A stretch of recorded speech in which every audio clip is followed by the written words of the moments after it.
Radio Kapi. Journal présenté par Jean-Désiré Kanyama.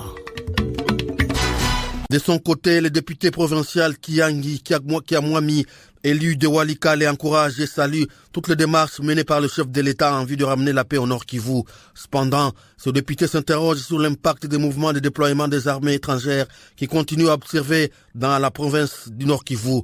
Il parle d'au moins une dizaine de pays qui agissent sous différentes casquettes, sous-régionales, régionales et internationales. Cet élu de Walikale demande au chef de l'État de clarifier à sa population meurtrie sur la mission proprement dite assignée à chacune de ses forces. Le député Kiangi Kiamwami est au micro de Denise Lukeso. C'est depuis une certaine période que nous assistons à des mouvements de déploiement des militaires des armées étrangères dans la province du Nord Kivu. Nous en comptons aujourd'hui une dizaine. Elles agissent soit sous la casquette de la MONUSCO, soit de l'EAC et bientôt de la SADC. Nous comptons par exemple des Indiens, des Marocains, des Uruguayens, des Sud-Africains, du Guatémaltèques, des Malawites, des Ougandais, des Burundais, des Kenyans et bientôt des Sud-Soudanais et des Angolais. Goma est devenue la capitale mondiale des armées étrangères. C'est la ville des armées du monde.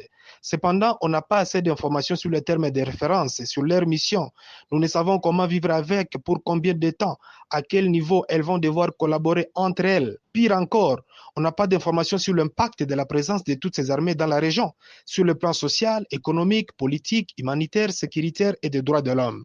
Au regard des plaintes et des craintes émises par les populations civiles, on aurait voulu que le chef de l'État et l'Assemblée nationale nous donnent assez d'informations sur la présence de toutes ces armées dans la province du Nord Kivu.